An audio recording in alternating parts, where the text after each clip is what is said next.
Hi, thank you for joining me. We've been reading from A Course in Miracles, the daily lessons, and we're on workbook lesson 66. My happiness and my function are one. My happiness and my function are one. You have surely noticed an emphasis throughout our recent lessons on the connection between fulfilling your function and achieving happiness. This is because you do not really see the connection. Yet there is more than just a connection between them. They are the same. Their forms are different, but their content is completely one. The ego does constant battle with the Holy Spirit on the fundamental question of what your function is. So does it do constant battle with the Holy Spirit about what your happiness is. It is not a two-way battle. The ego attacks and the Holy Spirit does not respond. He knows what your function is. He knows what is your happiness. Today we will try to go past this wholly meaningless battle and arrive at the truth about your function. We will not engage in senseless arguments about what it is. We will not become hopelessly involved in defining happiness and determining the means for achieving it. We will not indulge the ego by listening to its attacks on truth. We will merely be glad that we can find out what truth is. Our longer practice period today has as its purpose your acceptance of the fact that not only is there a very real connection between the function God gave you and your happiness, but they are actually identical. God gives you only happiness. Therefore, the function He gave you must be happiness, even if it appears different. Today's exercises are an attempt to go beyond these differences in appearance and recognize a common content where it exists in truth. Begin the 10 to 15 minute practice period by reviewing these thoughts. God gives me only happiness. He has given my function to me. Therefore, my function must be happiness. Try to see the logic in this sequence, even if you do not yet accept the conclusion. It is only if the first two thoughts are wrong that the conclusion could be false. Let us then think about the premise for a while as we are practicing. The first premise is that God gives you only happiness. This could be false, of course, but in order for it to be false, it is necessary to define God as something He's not. Love cannot give evil, and what is not happiness is evil. God cannot give what He does not have, and He cannot have what He is not. So unless God gives you only happiness, He must be evil. And it is this definition of Him you are believing if you are not accepting the first premise. The second premise is that God has given you your function. We have seen that there are only two parts of your mind.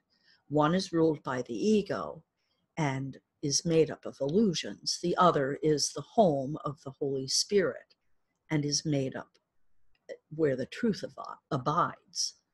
There are no other guides but those two to choose between, and no other outcomes possible as a result of your choice, but the fear that the ego always engenders, and the love that the Holy Spirit always offers to replace it.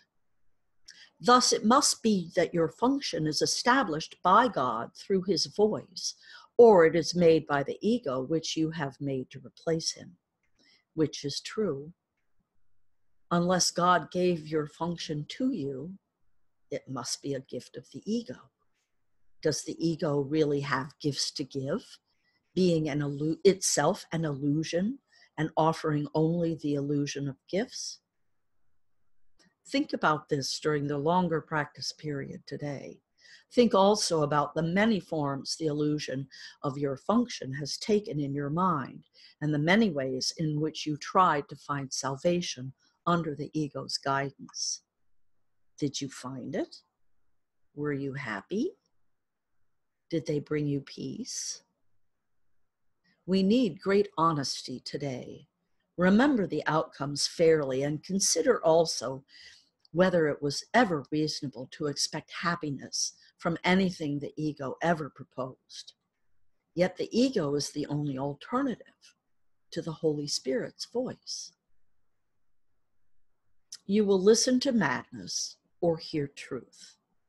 Try to make this choice as you think about the premises on which our conclusions rest. We can share in this conclusion, but in no other, for God Himself shares it with us. Today's idea is another giant stride in the perception of the same as the same and the different as the different. On one side stand all illusions. All truth stands on the other. Let us try today to realize that only the truth is true. In the shorter practice periods, which would be the most helpful today if undertaken twice an hour, this form of the application is suggested. My happiness and function are one, because God has given me both. It will not take more than a minute, probably less, to repeat these words slowly and think about them a little while as you say them. My happiness and function are one, because God has given me both. This is a powerful lesson. And what I'm finding very interesting is that in the world right now today, there are multiple teachers who are teaching about these concepts with completely different words and a completely different approach. But the crux of the teachings are the same. Matt Kahn has been doing some teachings along these lines. Ken Stone has been doing teachings along these lines.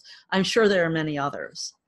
But what I'm mentioning this because what I feel and what I'm observing in the world is that the energies are rising to make this lesson, the teachings in this lesson, true. People are awakening to how this world is working, really. Not how we've been told or taught, and certainly not how it's being talked about in the mainstream in any way, shape, or form.